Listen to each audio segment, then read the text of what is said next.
กมือ10 นิ้วกราบนอบน้อมยังพระติรัตนเกี่ยวเจ้าตั้ง3 ประการอันมีพระพุทธเจ้าพระสัทธรรมเจ้าพระสังฆเจ้าอันเป็นสรณะที่เปิงที่เคารพนับถืออันสูงสุดในชีวิตกราบคารวะแตบไตไวยสาปุญญาปารมีธรรมพระมหาเถรานุเถระเจ้าคณะพระสังฆาธิการภิกขุสงฆ์สามเณรจุตนจุองค์โดยความเคารพเจริญสุขเจริญปรญาติโยมศรัทธาสาธุชนติ่นจองห้องวัดจุหนุ่มเท่าใจยิงก็ขอน้อมต้อนรับทุกท่านเข้าสู่รายการมรดกธรรมกำเมืองทางสถานีวิทยุกระจายเสียงพระพุทธศาสนาแห่งชาติและสังคมคลื่นเพื่อการศึกษาพระพุทธศาสนาและวัฒนธรรม ส่งสัญญาณออกอากาศจากสถานีวิทยุวัดฝ่ายหินตำบลสุเทพอำเภอเมืองจังหวัดเชียงใหม่สถานีวิทยุคลื่นพระพุทธศาสนาและจริยธรรมในความอุปถัมภ์ของมูลนิธิพระบรมธาตุเจ้าดอยสุเทพในระบบคลื่นความถี่ FM 96.0 เมกะเฮิรตซ์สถานีวิทยุ CM77 วิทยุอินเทอร์เน็ตล้านนา สถานีวิทยุพระพุทธศาสนาวัดหนองไก่ตำบลสันปะยางอำเภอแม่แตงจังหวัดเชียงใหม่ตลอดจนวิทยุชุมชนเสียงตามสายห่อกระจายข่าวตามวัดตามวาตามหมู่บ้านต่างๆพร้อมกันนี้ยกมือ10 นิ้วกราบถวายการต้อนรับและเจริญพรต้อนรับยังครูบาอาจารย์พระเจ้าประสงค์องค์เนรญาติโยมศรัทธาสาธุชนพุทธบริษัท FC แฟนรายการที่ได้เข้ามาติดตามรับชมรับฟังทั้งภาพและเสียงการไลฟ์สดต่าง Facebook ไลฟ์สถานีมรดกธรรมวัดวังสิงห์คำก็ดีต่างทีวีวัดฝ่ายหินต่าง104ธรรมะคลายเครียดและติดตามรับชมรับฟังย้อนหลังก็ดีหรือว่าติดตามทาง YouTube ในขณะนี้เวลานี้ตลอดจนที่หน้าจอ Facebook ไลฟ์ของสาธุชนญาติโยมเพื่อนๆ FC แฟนรายการที่ได้เข้ามาแล้วได้กดแชร์บุญแชร์เสียงธรรมนี้ไปยังกลุ่มเพื่อนๆใน Facebook ของญาติโยมครูบาอาจารย์ท่านเจ้าตัวเองกราบขอบพระคุณครูบาอาจารย์พระเจ้าประสงค์ตลอดจนญาติโยมศรัทธาทุกรูปทุกท่านที่ได้ติดตามรับชมก็ดีรับฟังก็ตามทั้งจากสถานีวิทยุทุกคลื่นทั้งจากทาง Facebook ไลฟ์ก็ดีติดตามเป็นกำลังใจกันมาโดยตลอดขอบพระคุณทุกท่านที่สำคัญนั้นกราบขอบพระคุณและขอบคุณกับต่างท่านผู้อำนวยการสถานีวิทยุหลายๆสถานี อันมีท่านเจ้าจันทร์พระครูสมุวิสุวัตรวรกิจโจท่านเจ้าอาวาสวัดฝ่ายหินท่านผอ.หรือว่าผู้อำนวยการสถานีวิทยุวัดฝ่ายหินคลื่น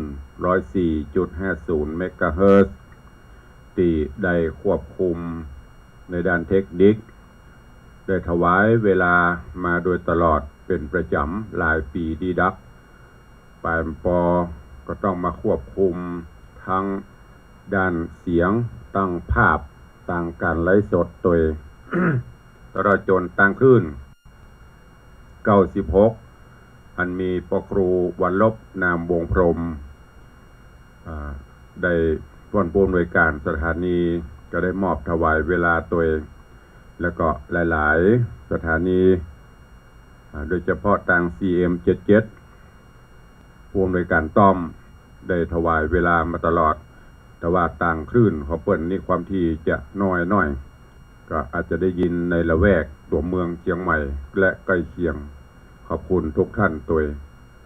ที่สำคัญน้ำจิตน้ำใจญาติโยมครูบาอาจารย์ติดตามเป็นกำลังใจติดตามรับฟังมาโดยตลอดขออนุโมทนาขอบคุณกับทุกท่านตัวเนอะรายการนี้ก็ดำเนินโดยกล่าวกับผมอัตมภาพพระครูวิสิทธิ์ศิลาพรเจ้าคณะตำบลประแดดเจ้าอาวาสวัดวังสิงห์คำตำบลประแดดอำเภอเมืองเชียงใหม่จังหวัดเชียงใหม่เป็นผู้ดำเนินรายการนำรายการปืนบ้านล้านนาฮักษาฮีดฮอยการอู้กันจาการเทศแบบปืนเมืองภาษากำเมืองภาษาล้านนาอันเป็นภาษาถิ่นภาษาเกี่ยวเงาของบรรพชนเฮาบ่ฮือได้สูญหายไปดังกรรมที่ว่ากำเมืองถ้าเฮาบ่อู้แล้วไผจะอู้ตุลุงก็เลยรักษาไว้ส่วนมากภาษาที่ใจก็จะเป็นกำเมือง 99% อาจจะมีภาษากลางภาษาไทยสดออกมาบ้างก็อันนี้ก็แจ้งให้ญาติโยมเนาะเพื่อเปิ้นเข้ามาติดตามรับชมรับฟังต่าง Facebook ไลฟ์อาจจะฟังบ่ค่อยรู้เรื่องแต่ส่วนมากก็จะพยายามเน้นให้ได้รู้เรื่องกันเพราะว่าการไลฟ์สดนี้มันไปทั่วโลกอย่างโยมอังคณาชัยมงคลปุ้นเปิ้นอยู่ประเทศสวีเดนซึ่งก็เป็นคนไทยเฮานี้เนื้อเจียไข่บ้านวังสิงห์คำไปปักหลักฐานอยู่ปุ้นกับติดตามฟังแล้วก็คอมเมนต์เข้ามาอยู่ตลอดหลายๆประเทศที่คนไทยเฮาไปอยู่ก็ส่วนมากก็จะฟังกันก็ปากันวันนี้อากาศสดชื่นแจ่มใสเย็นสบายช่วงนี้ก็เข้าสู่หน้าฝนฤดูฝนอย่างเป็นทางการในช่วงนี้ต่างในหัวละแวดวงของเมืองเชียงใหม่เฮาก็มีประเพณีสำคัญคือการบูชาเสาอินตะขินเสาลักบ้านลักเมืองใส่ขันดอกเข้าอินตะขินเดือน8เข้าเดือน9ออกได้2 วัน 3 วันเข้ามาวันนี้ล่ะ ก็มีการใส่ขันดอกนิมนต์พระเจ้าพระสงฆ์มาเจริญพระพุทธมนต์ญาติโยมศรัทธาก็ใส่ขันดอกกันถึงวันแล้วก็มีมหรสพสมโภชดนตรีปีปาดประโคมปูจาเตปาอาหักสิ่งศักดิ์สิทธิ์ที่ปกปักรักษาบ้านเมืองเฮาเนอะฝนฟ้าก็เริ่มตกลงมาพอวันก่อนเปิ้นแห่หรือว่าอาราธนาพระพุทธรูปพระเจ้าแสนห้าหรือว่าพระเจ้าฝนแสนห้าออกแห่คือญาติโยมได้สละสลงสักการะบูชาแล้วก็นำมาประดิษฐานหน้างานบูชาอินทกินที่วัดเจดีย์หลวงฝนฟ้ากระโตกท้องฟ้ากระอึมครึมเทพเทวาพระห้องว่าอย่างก็ฟ้ามีตาเทวดามีจริงสิ่งศักดิ์สิทธิ์ก็ปกปักรักษาแผ่บารมีโลกมนุษย์ฮ้อนก็เอาฝนเอาอย่างมาคลายฮ้อนขจัดปัดเป่าสิ่งอัปมงคลชั่วร้ายต่างๆบางเตื้อเหตุการณ์ใดที่มันจะเกิดขึ้นนักก็จะกลายเป็นเบาก็มาลายหายไปเพราะเขามีสิ่งศักดิ์สิทธิ์โดยเฉพาะพระรัตนตรัยพระพุทธพระธรรมพระสงฆ์ปกปักรักษาพิบาลคุ้มครองเทพเทวาอาหักทั้งหลายเพราะนั้นก็ขอคือสิ่งศักดิ์สิทธิ์ทั้งหลายเหล่านี้เนอะปกปักรักษาวัดวาอารามบ้านเมืองปกปักรักษาครูบาอาจารย์ท่านเจ้าพระเจ้าพระสงฆ์องค์เนนปกปักรักษาพระพุทธศาสนาเฮาคือเจริญการกุ้งรุ่งเรืองขึ้นตลอดจนปกปักรักษาญาติโยมศรัทธาพุทธบริษัททั้ง4อุบาสกอุบาสิกาทั้งหลาย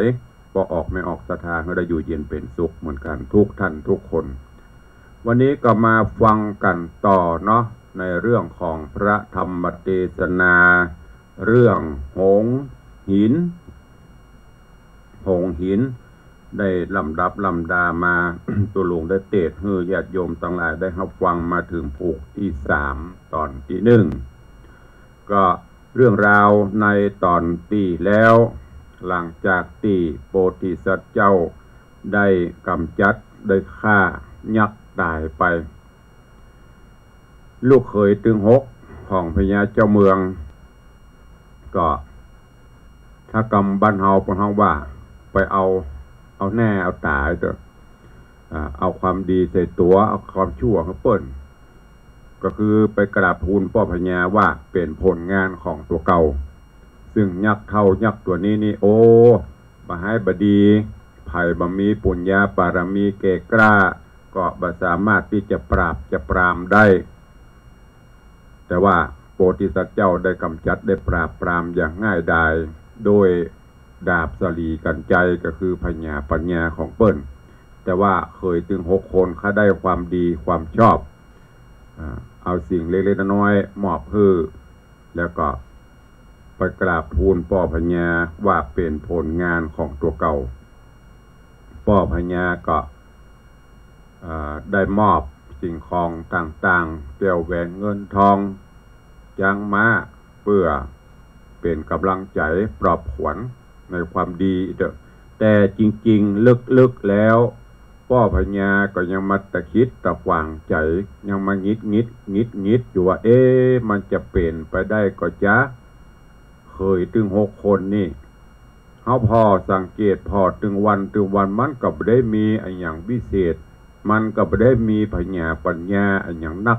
ขนาดอยู่ใกล้เฮาบางอย่างมันยังเงี้ยบ่ได้แล้วมันจะเป็นไปได้กะที่จะไปปราบปรามยักษ์ตนนี้ลงได้แต่พ่อพญาก็บ่ได้ว่าอย่างเลยอยากจะทดสอบพอโลว่ามันจะเท็จจริงแค่ไหนจะแต้บ่แต้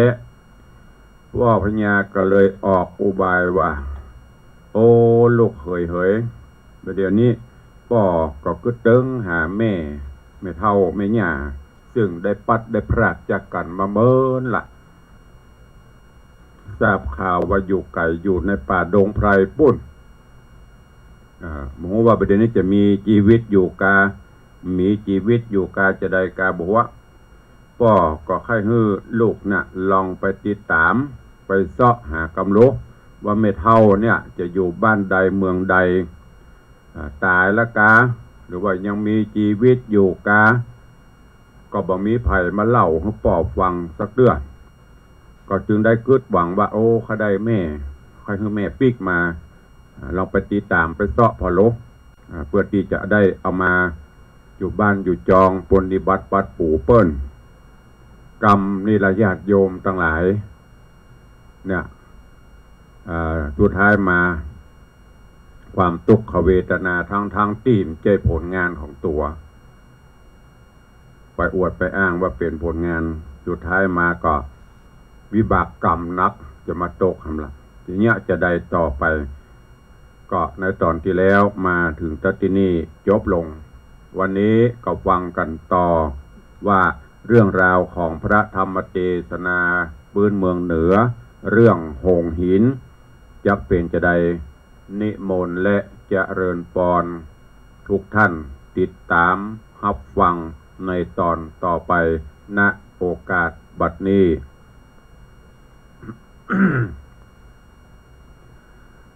นะโมตัสสะภะคะวะโตอะระหะโตสัมมาสัมพุทธัสสะ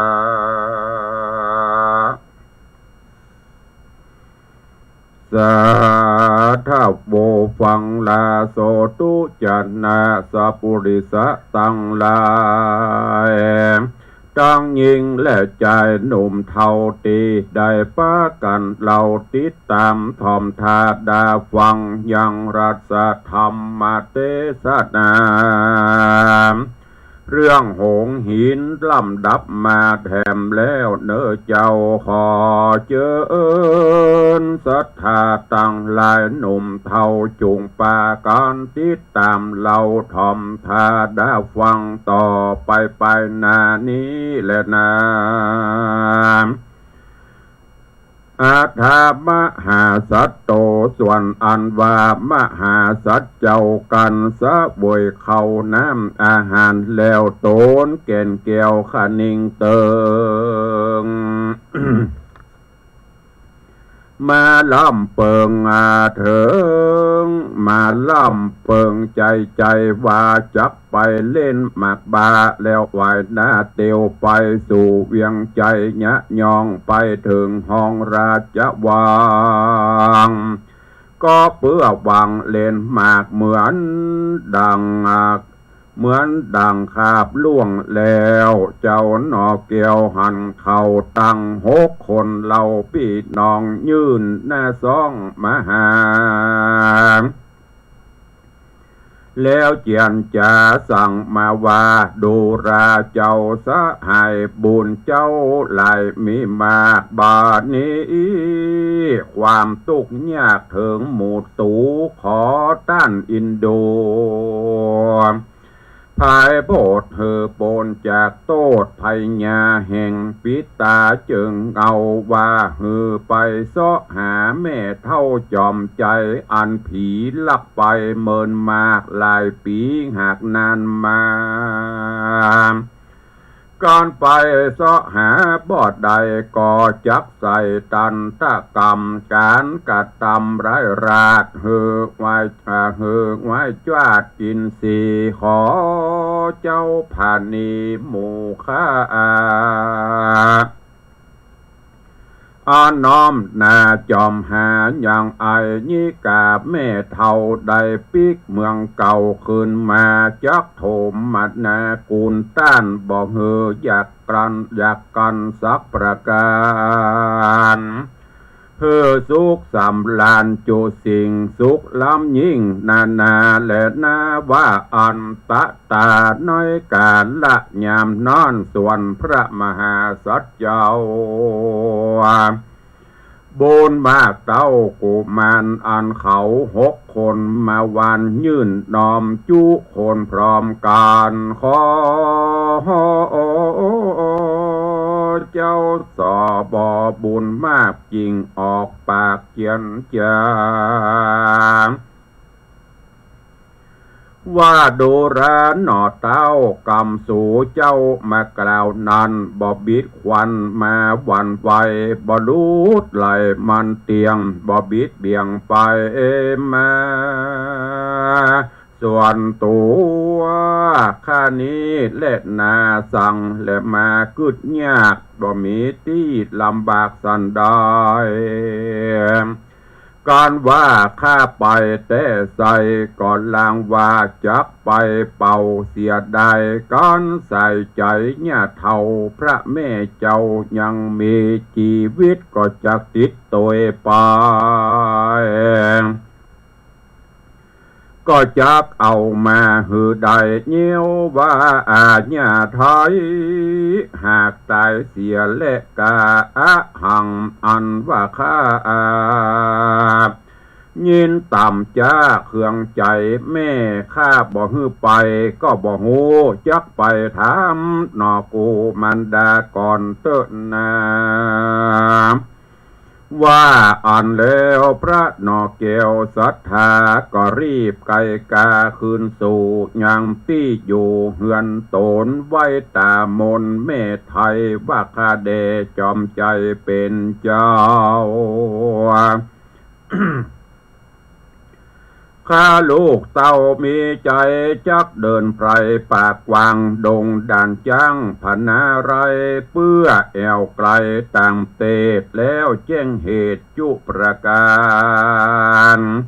แก่พระมารดาแม่เจ้าว่าแม่ตามดังเขา6 คนพี่น้องหากขอเหนียวน้องจุประการก็มีแล้ว ตัสสะมิงคาเนตในขณะยามนันส่วนมันดาเจ้าแม่จริงกล่าวแก่เจียนจาห้ามพุตตาลูกเต่าวาดดูรานอนเนาอ่อนน้อยลูกแม่ยังหนุ่มน้อยเจ้าจีอ่านว่าดงรีใหญ่กว้างมีแลดยางเสือมีราชสีตัวใหญ่วอกก้างไข่เต็มพรายหมู่มาน้อยและแอนจะแค่เดินลัดเกตในดงตั้งผีพงผีป่ายักเย็นลาหากินเป็นป่าดอยหินห้วยหาดน้ำตกตาดปุ่นกลัวมีตังฝูงงัวควายเถื่อนแอวดันเปื้อนสะแหวงโจรเต้นหกโยนเกิดกองเสือโคร่งห้องกลางไผ่บังบินไปวะโวเย็นสะสู้กลางไพรขอเจ้าอย่าไปเนอลูกตาเอาจงอยู่กับแม่เจ้าจอมขวัญเฮาอยู่ตัวกันบ่อึบอยากบอกกันอยากสันได้ขอจอมใจเจ้าแม่อย่าดันเกตดงไพรเตอะเนอลูกเฮยน้อยกาละยำนอนนอโปธาบุญแก่จริงขอกับแม่ก้อยใจว่าอาจจะขอออกไปอยู่ใจกับแม่ไทยมาตาเพราะถึงเวลามาควายจักได้หนอไทยสาวจีมาเป็นเตวีห่วมห้องมาเป็นกู้ปองแต่ไปหลังมาย้ำนอนโตนมันดาแม่เจ้าอินดูลูกเต่ากุมารจริงจะหวานเอิงอาอิงอ้อยว่าดูรายอดซอยดวงตาส่วนกำจาแห่งเจ้าอันมาบอกเล่าลาไปสู่กลางภัยเตะตองกันจักไปเตะดังอ่านเจ้าหนอจันพุทธาจุงไปถามไอ้นิกาปู่และย่าฮือโมดสังกาทวนทีฮือหูตี้กวนไปแม่นเป็นสันได้หากมีในหนังสือดีแห่งอักต้านฮือปู่อ่านก่อยดูว่าอ่านเมื่อนานเจ้าต่างสองแม่ลูกเกิดดวนถูกกรรมจะจริงเข้าไปหาปู่ย่าเฒ่าแล้วบอกเล่าอาการปู่ย่าหูยานฟังแล้วหน้าผ่องแผ้วโสภาแก้มโศกามนเศร้าเพราะกลัวลูกเต่าพระกลายสองเท่าไทยอินโดจริงเปิดจูอุประเทศเฮือแจ้งเจตการไปเฮือแจ้งใจกุมาหาอารามจริงพอโหราแบบเบาตามแต่เก้าโบราณเท่าคงควายหาจ้องเถิงที่ห้องต่างไปแห่งจอมใจลานเจ้าส่วนปูเท่าหมอโดเอาอินสอจูบนแปนเนี้ยหลังแอนลับตานับอาทิตย์มาเป็นนาเก้าตราบต่อเต้าถึงสาวตามพิมพ์เป่าแต่ไทยวางตั้งไว้เป็นฐานลงเลขหานกุลเศษตามประเภทโหราใกล้หัวขาสันเขาว่าแม่เท่ายังมีเป็นแต่เคราะห์ปีมาไขว้ราหูไกลบังเงาสู้กับเสาเป็นตัวขาดอังการปาดลักษณะ จิงแสงจ้าบอกเหตุว่ากูมาน้อยเนตรจักไปดีอายุได้16 ปีจักได้ลาบใหญ่จักได้เมียไทย3 นางผิวงามบางบ่อเศร้ากับแม่เท่าคืนมาสู่กาลาสู่นักกราเมืองแก้วก้อนคืนมาแล้วดิลีหนอมุนีหนอบุญมีนัดน้องจักได้ต้องโศกาเพราะอาจญาเคราะห์ใหญ่ทานโปดไปอินทรีย์แล้วจักมีผู้มาโพดได้เถิงยศได้เถิงยศยิ่งเสียงสามได้สาวยปาลาดันเดาได้เป็นเต้านั่งเมืองขวางจะเล่นนาก่อนหนอโปธาเป็นเจ้าได้ยินปู่เท่ากล่าวตามมีเจ้ายินดีจื่นยาวปานดังลมหนาวถีบตองเป่าปัดห้องหะทะญาจิงรีบไกกาไปสู่ลูกเต้าหมู่6 ยายว่าโดรา6 สายอาคืออันเป็นเจือบุญขวางบัดนี้กวนห้างจังมาโยธาแล้วไก่กาต้องเต้าไปหาแม่เท่าแล้วแลส่วนลูกหนอเต้า6 ใจได้ยินกำเจ้ามากล่าวจริงหายโศกเศร้าโศกามีหน้าตาโจมจืนใจ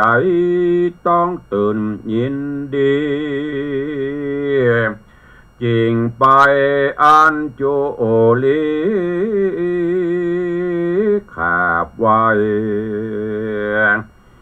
ยังตาโอไทยปิตาเปื้อขอลาไต่เต้าไปสู่ป่าเศร้าดงนาเพื่อเสาะหาไอ้ยิกาแม่เท่าพญาเจ้าตนปอดได้ยินกำลูกนอปุตตาว่าจักไปหามาดาแม่เท่าส่วนเต้าเท่าราชาจริงโปงอัจญาฮือห่างจะตุรงจ้างมาหลายเสนายายแต่งพร้อมจัดแต่งซอมดาปานแก่จอมท่านพุทธาตามปินตามาแบบเบากันแต่งดาพร้อมแล้ว6 นอแก้วปีนองใจจื่นตองยินดีว่าจักสมฤทธิแต่เล่าจริงป่าเอาจะตุรงกะเสนานำโยธาแวดล้อมเห็นให้ออมเป็นปริวารขึ้นจ้างสารตัวใหญ่ใส่พวงคำใบกลางกันตั้งชัดคำยะตั้งชัดคำยวะยวาบตั้งดอกตั้งหอกดาบยาวรีสี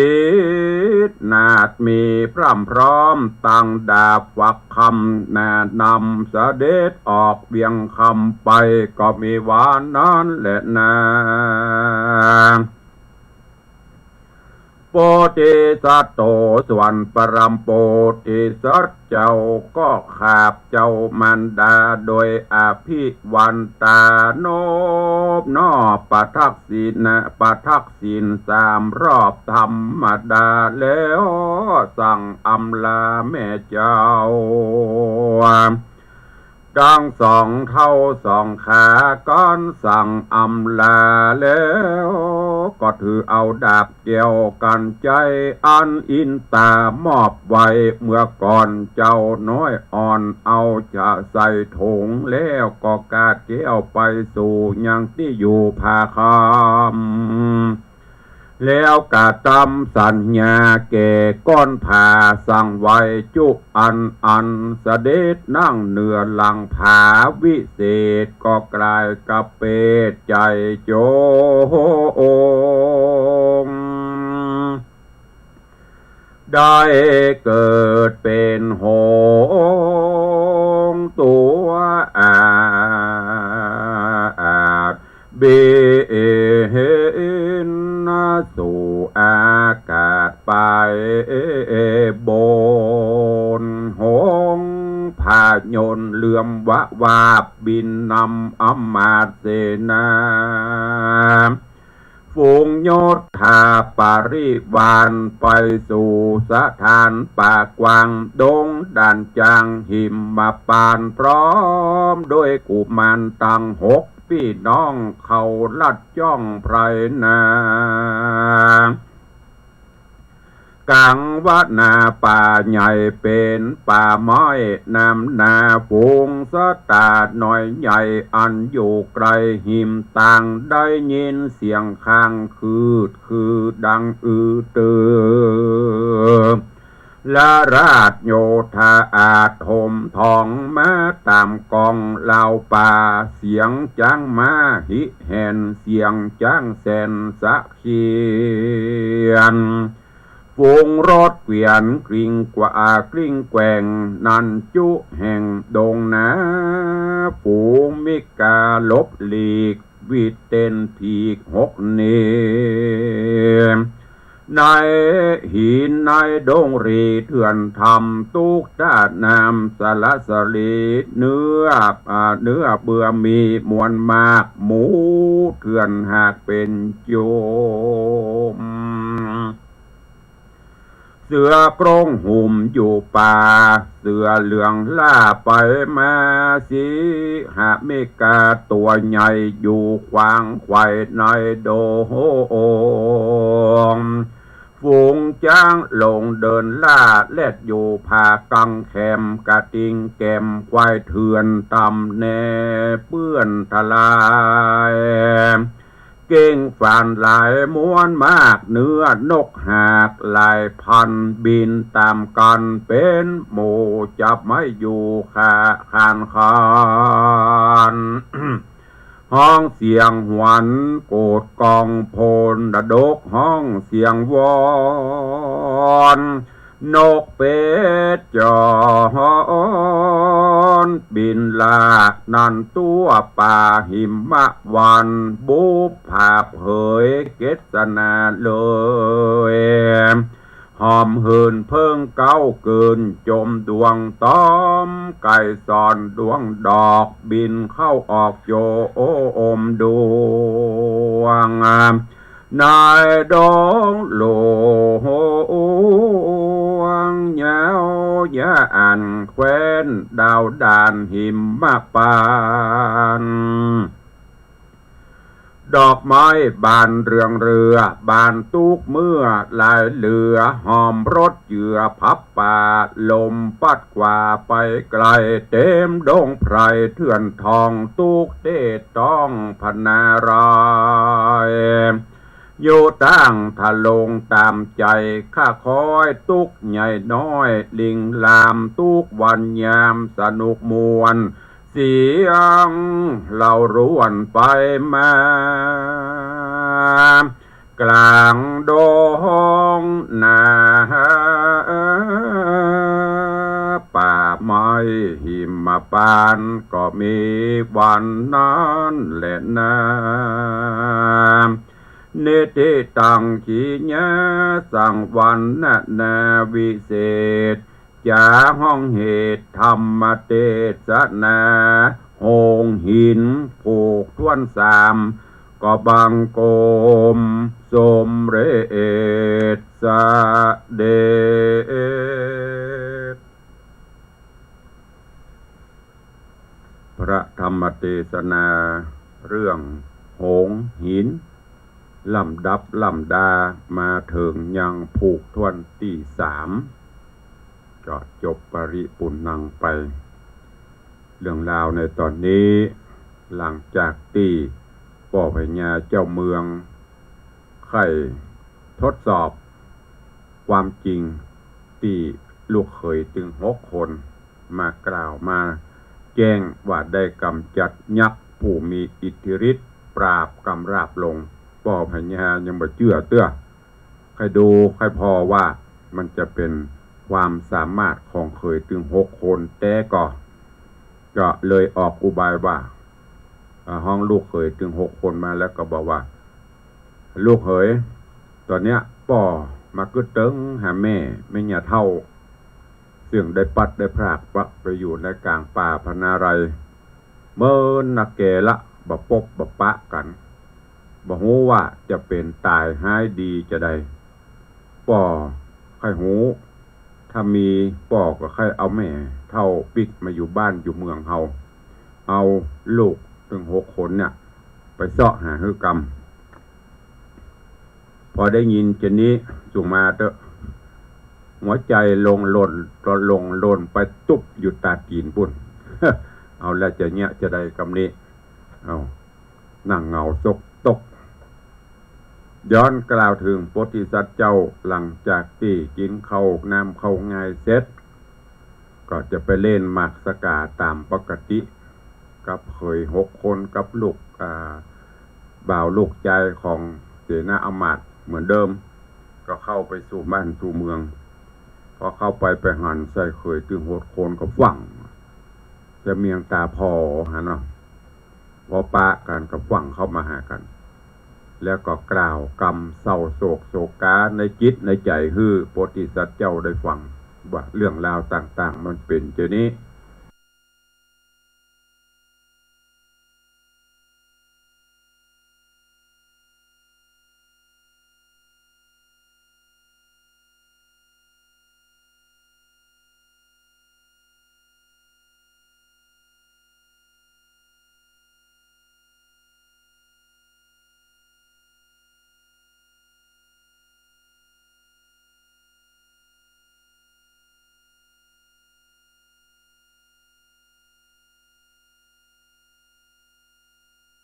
ไปก็กินกันไปใจกันไปบัดทับไปทะเยอทะยานอย่างเนอะ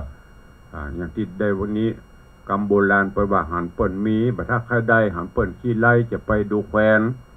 เขาตุกเขายากก็อยู่ตามภาษาของเขาไปจะเนี้ยลูกชอบว่าหากินไปเบื่อมันผิดศีลผิดธรรมไปโพธิสัตว์เจ้าก็ลบเล้าขอใจใครไปเอี่ยวให้ไปแสวงหาตามป่าตามเขาแต่บ่ได้บอกว่าอย่าไปเสาะหานี่นะบอกให้ไปเอี่ยวป่าเอี่ยวเขาใจบดีแม่เหยถ้าไปได้กู้ได้กิมบอกแม่ พอลบเล้าแก่ๆเข้าแม่ก็บอกโอ้ถ้าลูกจะไปจนได้จนเป็นเมื่อลูกไปถามป้าอุ้ยน่ะป้าเท่าไม่เท่าคนมีตำรับตำราเนี่ยความเคารพนับถือไปตามเพศตามวัยตามผู้อาวุโสปรึกษาหารือหลายๆด้าน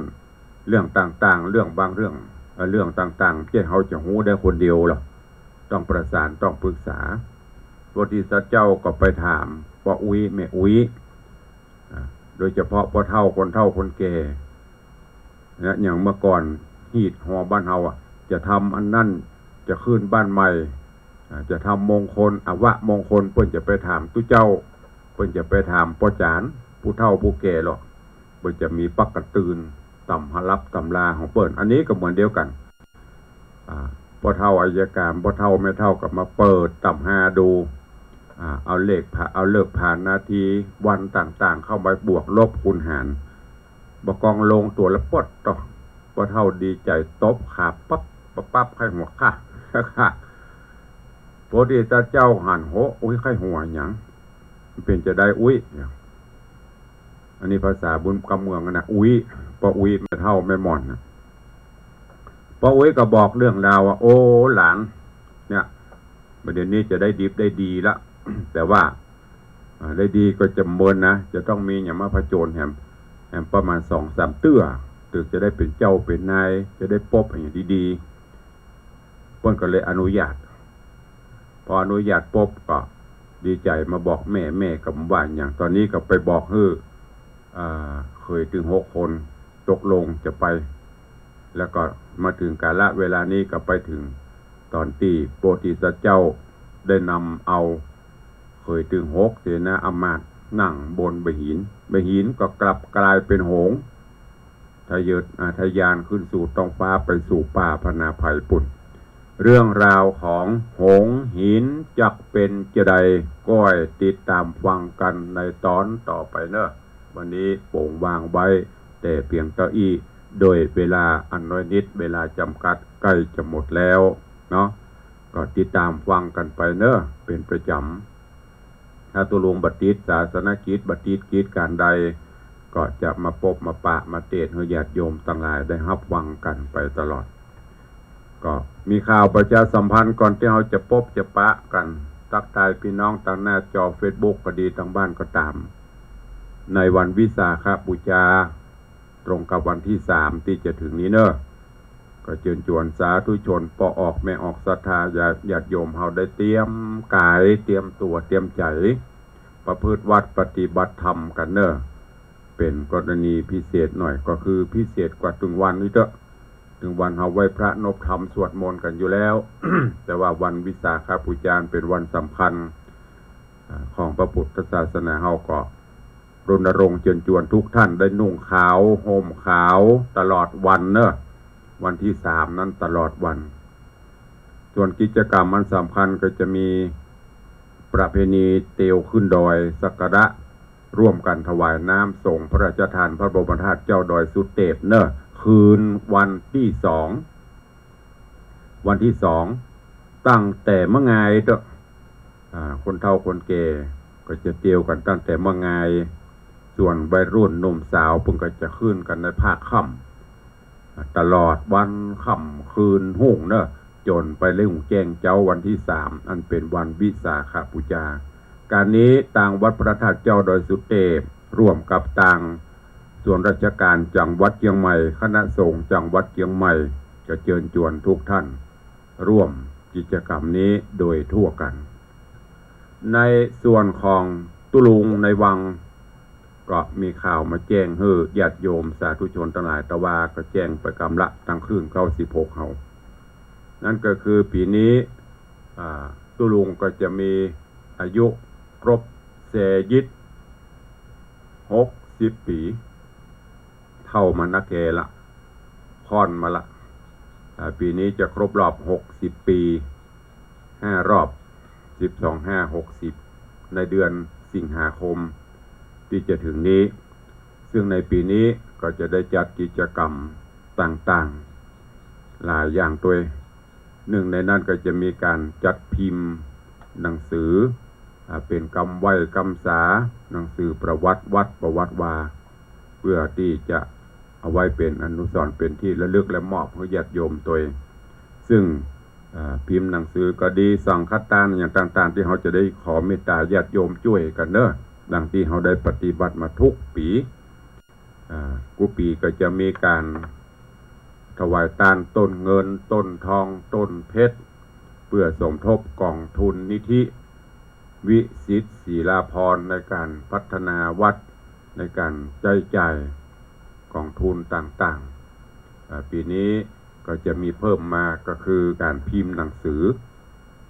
ที่จะแจกจ่ายซึ่งต่างโรงพิมพ์เปิ่นคิดถ้าเราพิมพ์นัก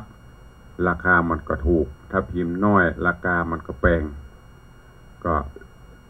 ถ้าราคา1,000 เล่มเปิ่นจะคิดเล่มละ150 บาทดังนั้นตุลุงได้ประชาสัมพันธ์ไปเมื่อตะวาก็ได้มีญาติโยมศรัทธานาบุญปฐมฤกษ์เบิกฟ้าเริ่มมาพ่องก็ห้อมกันไปคนละเล็กละน้อยเนอะเพราะมันจะมีหลายอย่างสังฆทานต้นเงินต้นทองหลายสิ่งอย่างที่เขาได้ปฏิบัติกันมาทุกปีหนังสือเล่มละ150 บาทช่วยกัน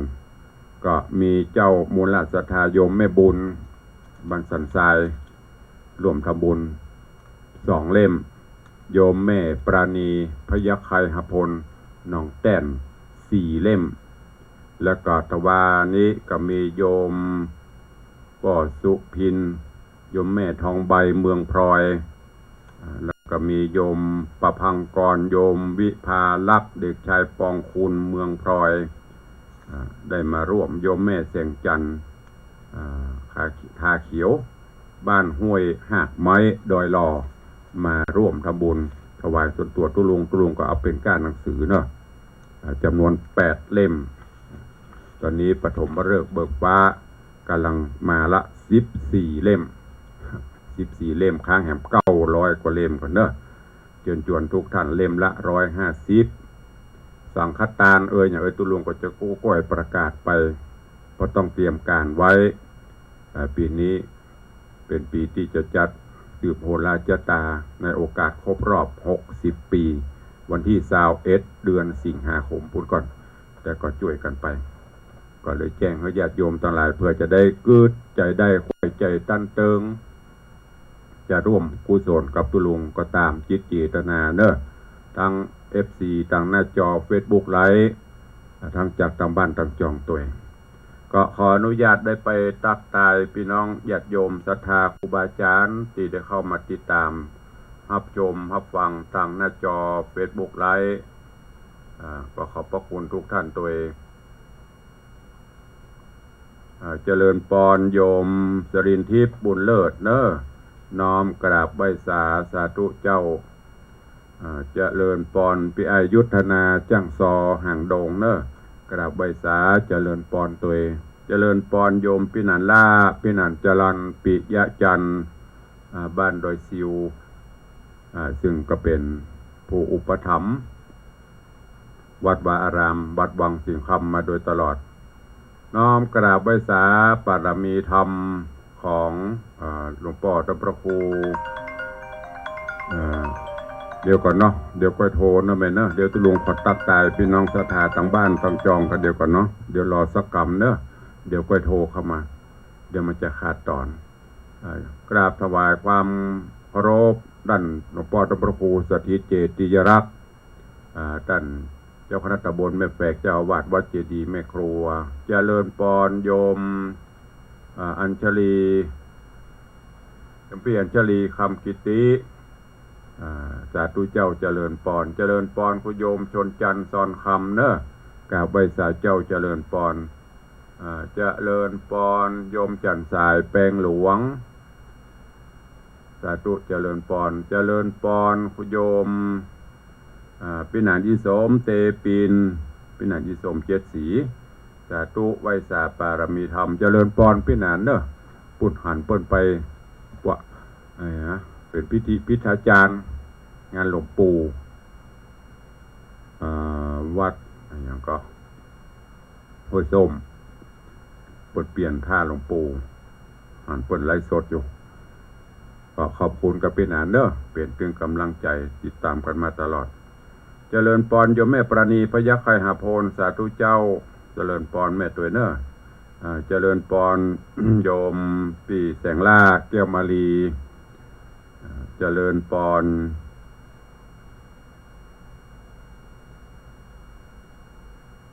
นี่อะไรอย่างวาสนาก็ถ้าอ่านผิดสุมาเด้อสาธุRM นะวาสนาRM นี่ก็